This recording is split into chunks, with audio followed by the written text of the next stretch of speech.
नमस्कार दोस्तों, मैं आप सभी लोगों का अच्छी पाठशाला पर स्वागत करता हूं। हम सभी लोग फसल विज्ञान को तो पढ़ ही रहे हैं सब्जेक्टिव रूप से भी, और उसके साथ साथ हम सभी लोग प्रैक्टिस सेट भी कर रहे हैं।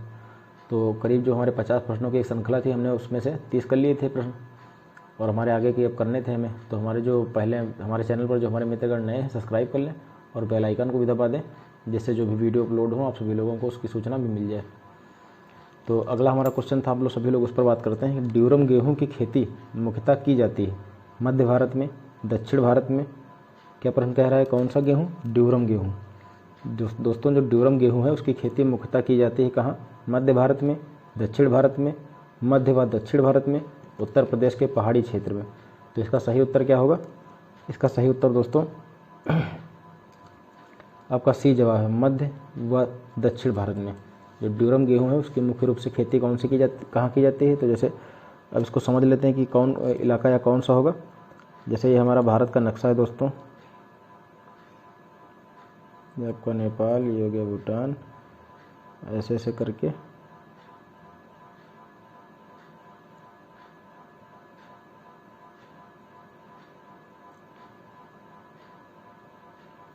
ये आपका भारतीय इलाका हो गया, भारत का नक्शा दोस्तों। ये हो गया आपका बांग्लादेश। तो इसका कौन सा इलाका? मध्य भारत आपका ये हो गया, दक्षिण भारत आपका ये हो गया। तो वही कह रहा है कि ड्यूरम गेहूं मुख्य रूप से कहाँ उगाया जाता है? तो ड्यूरम गेहूं का इलाका जो है आपका ये वाला हो गया एरिया, और ये सभी दक्षिण भारत का इलाका। तो ये हो गया। अब हम इससे संबंधित अन्य महत्वपूर्ण तथ्यों की बात कर लेते हैं, जो आपके अन्य प्रश्न बन सकते हैं। जैसा कि हम सभी लोग पढ़ते भी हैं इसे, ड्यूरम गेहूं को अन्य क्या नाम है इसका? हम काठिया गेहूं भी कहते हैं इसको। अन्य किस नाम से जानते हैं? काठिया गेहूं के नाम से भी जानते हैं। इसे हम क्या कहते हैं? काठिया गेहूं भी कहते हैं। तो ड्यूरम गेहूं को हम क्या कहते हैं? काठिया गेहूं भी कहते हैं। और यह अगर हम बात करें मैक्रोनी गेहूं का वानस्पतिक नाम क्या है? मैक्रोनी गेहूं का वानस्पतिक नाम कौन से गेहूं? मैक्रोनी गेहूं का वानस्पतिक नाम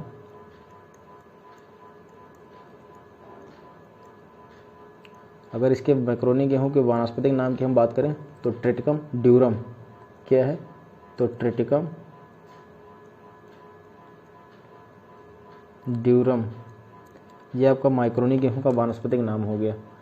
और जो यह गेहूं है, जैसे जो गेहूं की अन्य सभी प्रजातियां जो उगाई जाती हैं उनमें सबसे अधिक कठोर है यह जो मैक्रोनी गेहूं है, जो ट्रिटिकम ड्यूरम आपका है, या जो इसकी गेहूं की अन्य सभी जो प्रजातियां हैं उनमें अपेक्षाकृत सबसे अधिक कठोर है। क्या है? सबसे अधिक कठोर है, यह सबसे अधिक कठोर है। और ब्रेड गेहूं के बाद दूसरी सबसे अधिक खेती की इसी की जाती है। ब्रेड गेहूं के बाद कौन से गेहूं के बाद? तो ब्रेड गेहूं के बाद दूसरा स्थान इसी का है। ठीक है दोस्तों। तो ड्यूरम गेहूं जो है, ब्रेड गेहूं सबसे पहले अधिक रूप से उगाया जाता है, फिर उसका दूसरा स्थान आपका ड्यूरम गेहूं का आता है जो उगाया जाता है। और सामान्य गेहूं का वानस्पतिक नाम क्या है? तो ट्रिटिकम एस्टिवम। तो सामान्य गेहूं को हम किस नाम से जानते हैं? जो हमारा सामान्य गेहूं है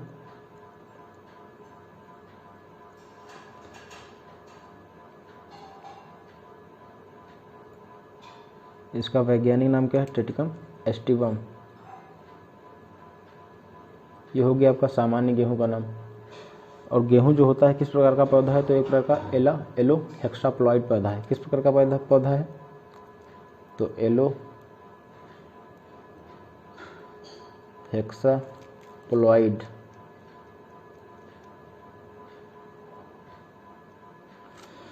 तो गेहूं आपका किस प्रकार का पौधा है? एलो हेक्साप्लॉइड पौधा है। ये सभी आप सभी लोग याद रखिए, इस प्रकार के प्रश्न बन सकते हैं। तो इसको फिर से समझते हैं कि ड्यूरम गेहूं खेती मुख्य रूप से कहाँ की जाती है? तो मध्य व दक्षिण भारत में। हमने आपको भारत के नक्शे पर भी बताया कौन कौन सा इलाका मध्य वाला होगा, भारत कहलाएगा, और कौन सा दक्षिण भारत। तो और ड्यूरम गेहूं को हम किस नाम से जानते हैं अन्य? तो काठिया गेहूं के नाम से भी जानते हैं। मैक्रोनी गेहूं का वानस्पतिक नाम क्या होता है? ट्रिटिकम ड्यूरम हो गया आपका।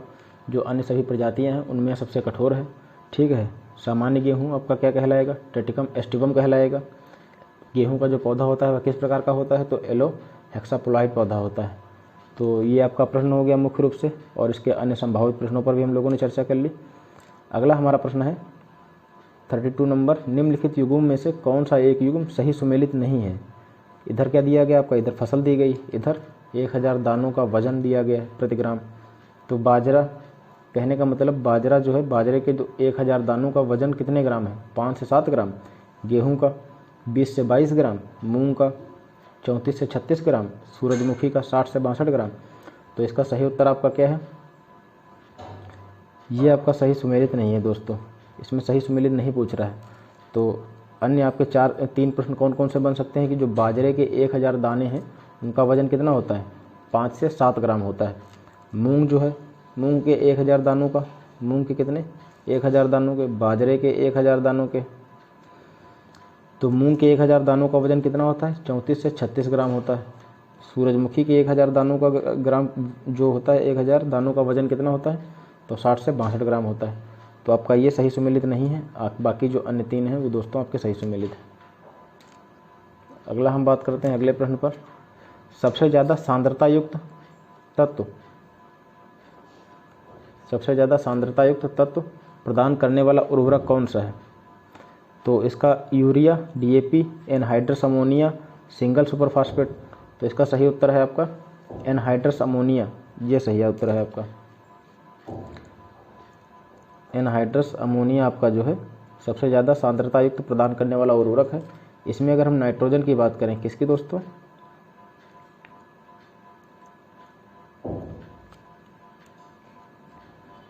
अगर हम एनहाइड्रस अमोनिया में नाइट्रोजन की बात करते हैं, नाइट्रोजन की बात करते हैं,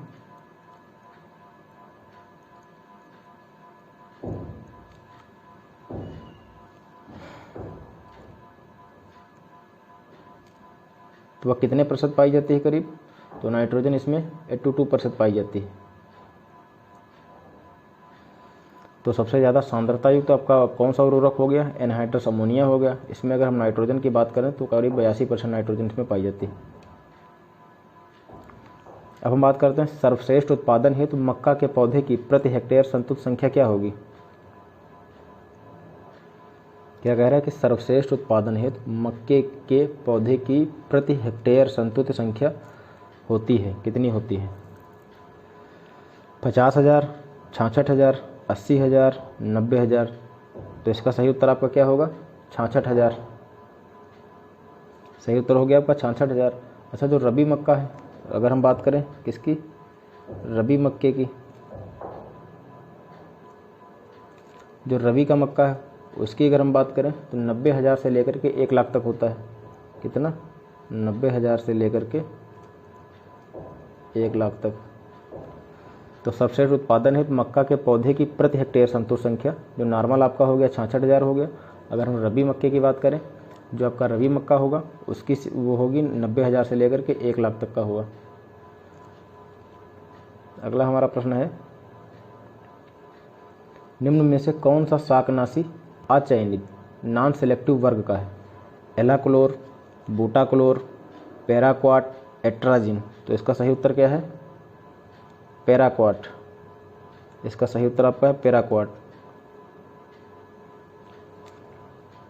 अगला हमारा प्रश्न है, निम्न में से कौन सा खरपतवार संकीर्ण जो नैरो पत्ती वाला नहीं है, साइनोडोन, डेक्टाइलोन, साइप्रस रोटंडस, सिटेरिया ग्लूका, मेलिलोटस इंडिका। तो आपका इसका सही उत्तर क्या हो गया, मेलिलोटस इंडिका। ये नहीं है दोस्तों, संकीर्ण निम्नलिखित में से कौन सा खरपतवार संकीर्ण पत्ती वाला नहीं है, तो संकीर्ण पत्ती वाला कौन सा नहीं है, तो मेलिलोटस इंडिका नहीं है। बाकी जो अन्य 3 आपके हैं ये संकीर्ण पत्ती वाले हैं, ये नैरो पत्ती वाले हैं, मेलिलोटस इंडिका नहीं है। अच्छा, मेलिलोटस इंडिका है क्या, तो ये एक प्रकार का येलो स्वीट क्लोर है।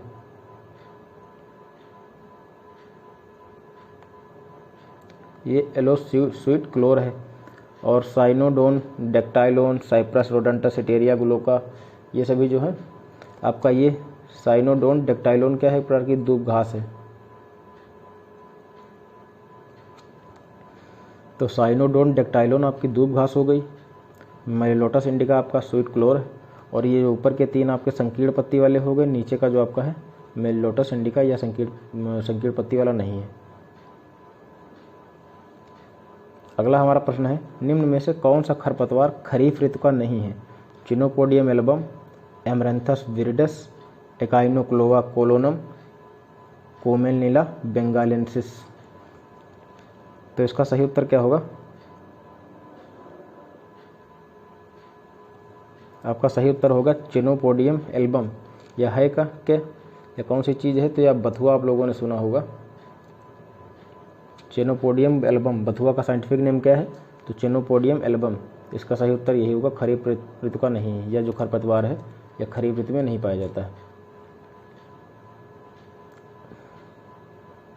एमरैंथस विरिडस ये क्या है? अच्छा, कनकौआ नाम का आपने एक सुना होगा खरपतवार, कनकौआ। कनकौआ ये कोमेनेलिला बेंगालेंसिस का कहा जाता है कनकौआ को। तो अगला क्वेश्चन हमारा क्या है, धान के खेतों में से कौन सी गैस का जो है उत्सर्जन होता है? जो हमारा मान लेते हैं खेत है दोस्तों, ये मान लेते हैं हमारा खेत है, ठीक है, और इसमें आपकी ये धान की फसल लगी हुई है।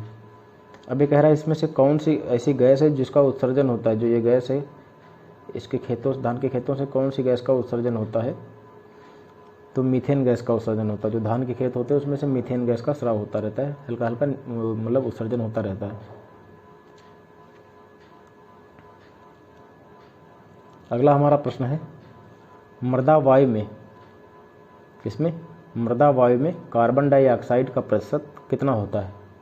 मृदा वायु का तात्पर्य समझ रहे हैं कि जो मृदा में है, जैसे जो हमारी पृथ्वी की सतह है, तो इसमें जो ये मृदा के कण हैं, तो इसके मध्य, जैसे जो हमारे मृदा के कण हैं दोस्तों, इनके मध्य जो ये वायु विद्यमान रहती है, इनके मध्य जो वायु ये विद्यमान रहती है, उसमें जो कार्बन डाइऑक्साइड का परसेंटेज कितना रहता है, ये पूछ रहा है। तो 0.03%, 0.003%, 0.25%, 0.50%। तो इसका सही उत्तर आपका है 0.25%, 0.25%। अब हम समझ लेते हैं वायुमंडल में, और अगर हम वायुमंडल की बात करें, वायुमंडल की अगर हम बात करें तो कितने प्रतिशत है? तो वायुमंडल में अगर कार्बन डाइऑक्साइड की हम बात करें तो 0.03% है, 0.03% है। अब हम बात करते हैं नाइट्रोजन वायुमंडल में कितनी पाई जाती है? नाइट्रोजन, तो नाइट्रोजन आप सभी लोगों को पता ही होगा कि 78% पाई जाती है। ऑक्सीजन कितने प्रतिशत पाई जाती है? ये हम वायुमंडल की बात कर रहे हैं, ठीक है दोस्तों। ऑक्सीजन कितने प्रतिशत पाई जाती है? 21%। और आर्गन की हम बात करें, जो आपकी एक अक्रिय गैस का उदाहरण है, तो आर्गन 0.93% पाई जाती है। आर्गन आपकी अक्रिय गैस का उदाहरण है, ये कितनी पाई जाएगी? तो 0.93% पाई जाएगी। और अदर जो अतिरिक्त हैं गैसें हैं वो 0.04% में पाई जाएंगी सभी। तो प्रश्न कह रहा है कि मृदा वायु में कार्बन डाइऑक्साइड का परसेंटेज कितना पाया जाता है? हमने बताया जैसे जो आपका जो ये मृदा है, मृदा के कण हैं, ठीक है, तो इसमें जो वायु विद्यमान रहती है, इसमें कार्बन डाइऑक्साइड का परसेंटेज कितना रहता है? तो 0.25। और अगर हम वायुमंडल की बात करें कि वायुमंडल में कार्बन डाइऑक्साइड की क्या मात्रा है, तो 0.03%। नाइट्रोजन की अगर हम बात करें तो नाइट्रोजन आपका हो गया 78%। ऑक्सीजन की अगर हम बात करें, ऑक्सीजन की अगर हम बात करें तो 21%। आर्गन की बात करें तो 0.93%। अदर 0.04%। तो उम्मीद है आप लोगों को ये समझ में आ गया होगा। अगला हमारा क्वेश्चन है कि सूरजमुखी के तेल में, जो सूरजमुखी होता है उसके तेल में किस प्रकार के कारण दुर्गंध जो होती है आती है? रिडक्शन के कारण, ऑक्सीडेशन के कारण, एस्टरिफिकेशन के कारण, या फिर नाइट्रिफिकेशन के कारण? तो आपका इसका सही उत्तर होगा ऑक्सीडेशन के कारण। तो ऑक्सीडेशन की प्रक्रिया जो होती है उसके कारण सूरजमुखी के तेल में जो है आपको दुर्गंध महसूस होगी।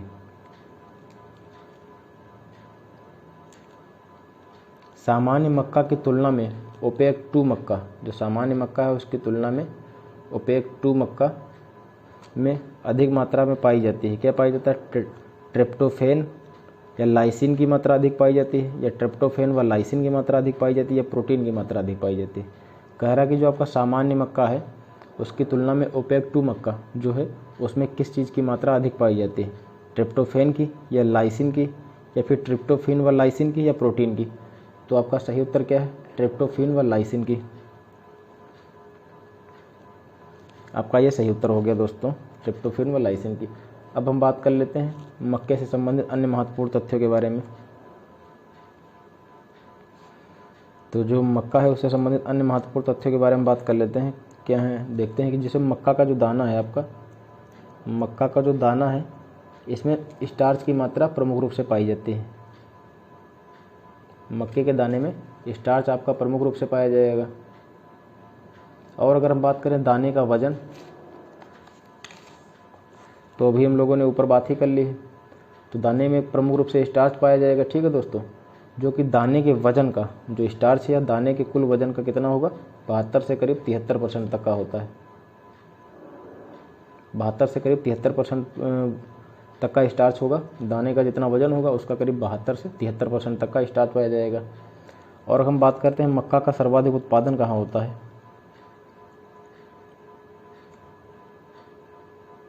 जो मक्का है आपका सर्वाधिक उत्पादन इसका कहाँ होता है, तो सर्वाधिक उत्पादन इसका कर्नाटक में होता है दोस्तों। और इसके अगर हम क्षेत्रफल की बात करें, सर्वाधिक क्षेत्रफल कहाँ है इसका, सर्वाधिक एरिया तो राजस्थान में है इसका। सर्वाधिक एरिया इसका राजस्थान में है दोस्तों, ठीक है। और अब बात कर लेते हैं जो दाना है, स्टार्च के साथ साथ इसमें कार्बोहाइड्रेट, मक्के के दाने में जो कार्बोहाइड्रेट है उसकी मात्रा कितनी है।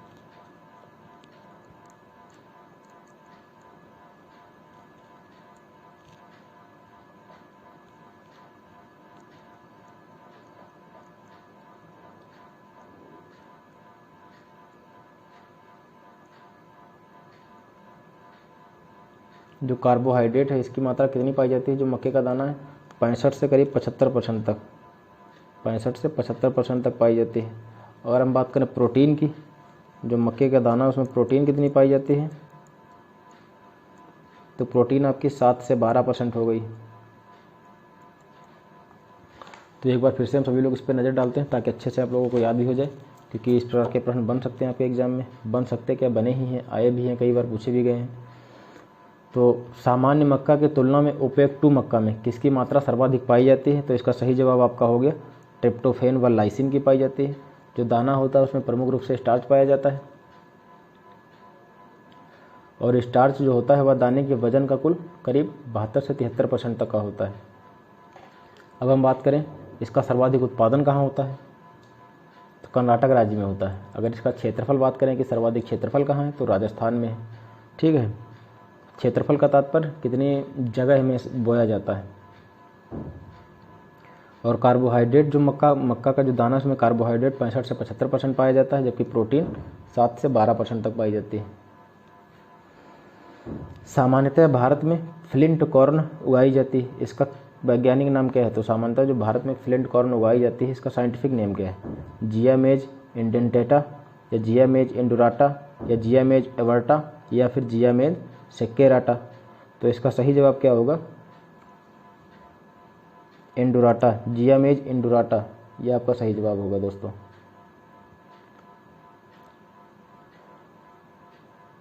अगला हमारा प्रश्न कौन सा है, मक्का की बढ़वार के लिए उचित तापमान चाहिए। जो मक्का होता है आपका उसकी पैदावार के लिए कितना तापमान अधिक अच्छा होना चाहिए, जो उचित तापमान है कितना माना जाएगा, अच्छा 32 डिग्री सेल्सियस। जैसे मक्के की खेती हम लोग कर रहे हैं तो उसकी उचित बढ़वार के लिए, अच्छी उत्पादकता उसकी प्रदान हो और अच्छे से फसल जो है ग्रो करे, तो उसके लिए करीब हमें 32 डिग्री सेल्सियस का तापमान आवश्यक होगा। भारत में प्रथम संकर मक्का, सब प्रश्न में ही एक आपका उत्तर मिल रहा है कि प्रथम संकर मक्का गंगा 1 विकसित की गई, कब विकसित की गई, तो इसका सही जवाब आपका है वर्ष 1961 में विकसित करी गई। तो जो प्रथम संकर मक्का की किस्म गंगा 1 है इसका विकास कब किया गया, तो वर्ष 1961 में किया गया।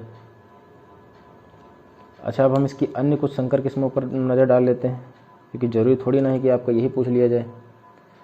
जो अन्य संकर किस्में कौन कौन सी हम सभी लोग इसको देखते हैं। माही कंचन हो गई आपकी, माही कंचन हो गई, ये आपकी एक मक्का की ही संकर किस्म है। माही धवली हो गई आपकी, माही कंचन, माही धवली, ये भी आपकी एक प्रकार की संकर किस्म ही है।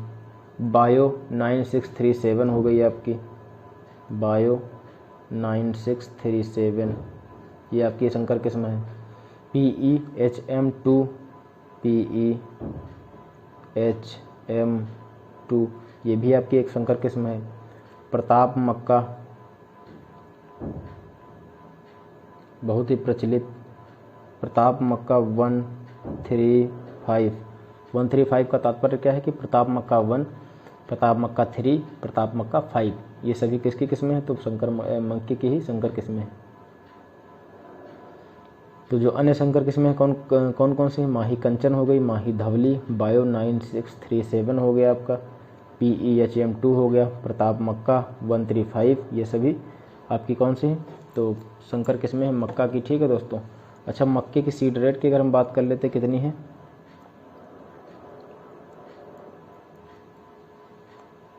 मक्के की सीड रेट कितनी हो सकती है? तो 20 से 25 किलोग्राम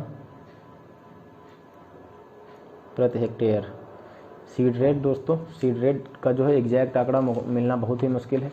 जो अलग अलग कुछ महत्वपूर्ण किताबें हैं, ठीक है, तो उसमें अलग अलग देखने को मिलता है। तो आप सभी लोग क्या करेंगे, समथिंग याद रखेंगे।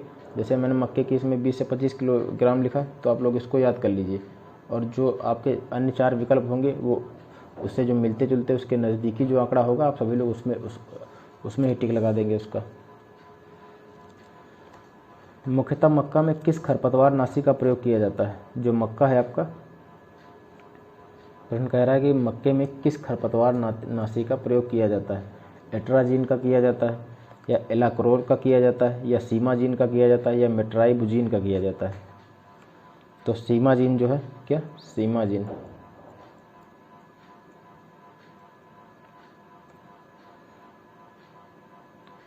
खरपतवार नाशी का प्रयोग किया जाता है। जो मक्के की फसल, जैसे मान लेते हैं किसी खेत में हमने मक्का लगाया दोस्तों, अब इसमें क्या हुआ, साथ ही साथ अन्य जो खरपतवार हैं इसके उग रहे हैं, तो इसमें सीमाजीन का प्रयोग छिड़काव कर देंगे, तो इसकी बढ़वार जो होगी खरपतवार की प्रभावित होगी।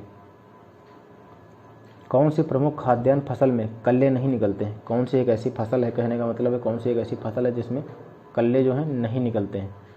तो मक्का, क्या इसका सही जवाब है? मक्का, गेहूँ, जौ, धान। तो इसका सही जवाब क्या होगा? मक्का आपका होगा।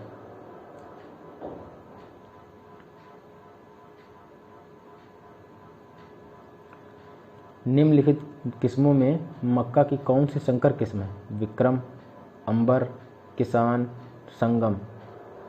अभी हमने मक्के की जो अन्य संकर किस्मों पर भी बात करी है, किंतु देख लेते हैं इसकी। तो कौन सी संगम किस्म है? कि संगम जो है यह मक्के की एक संकर किस्म का उदाहरण है।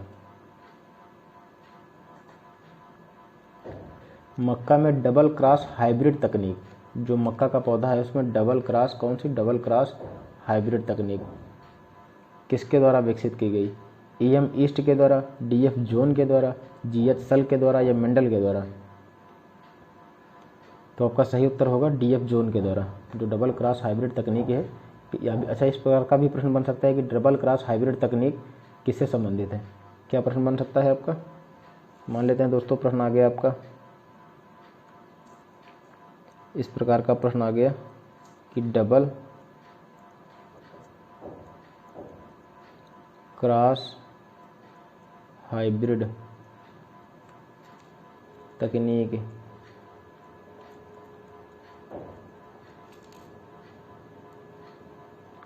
का संबंध किस फसल से है?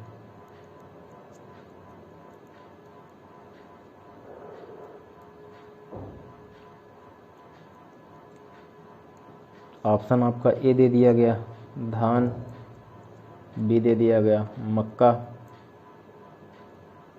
सी दे दिया गया ज्वार, डी दे दिया गया आपका गेहूं। तो आपका सही उत्तर क्या होगा दोस्तों? मक्का। हमने बात करा अभी डबल क्रॉस हाइब्रिड तकनीक किसके द्वारा विकसित की गई है, तो डी.एफ. जॉन के द्वारा विकसित की गई और इसका संबंध है किससे, तो मक्का से संबंधित। तो आप सभी लोग प्रश्न को भी गहराई से पढ़ेंगे ताकि जो अन्य प्रश्न बन सकें एक ही प्रश्न से, वो आप सभी लोग अच्छे से समझ पाएँ।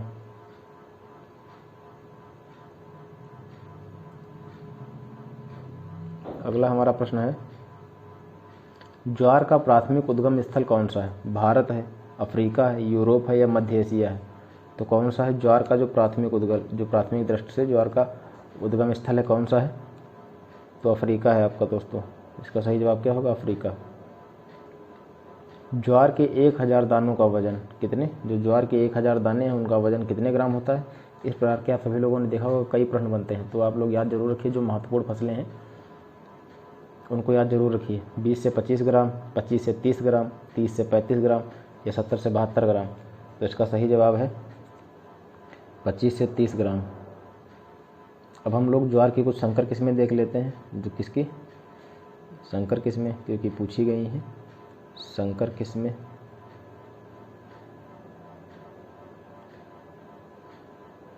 पूछी गई का तात्पर्य दोस्तों यह नहीं कि सिर्फ AGT के एग्जाम में पूछी गई हूँ, अन्य जो JRF वगैरह और IBPS FO जो भी एग्ज़ाम वगैरह एग्रीकल्चर के अन्य होते हैं उसमें पूछे गए हैं, तो मैंने उसके फैक्ट भी शामिल कर लिए हैं ताकि कुछ भी छूटने ना पाए। संकर किस्में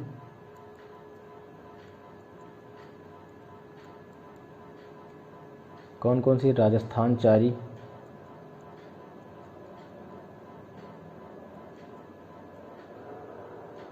पूसा चारी। राजस्थान चारी हो गया, पूसा चारी हो गया, ये किसकी हैं, तो ये ज्वार की ही संकर किस्मों के उदाहरण हैं।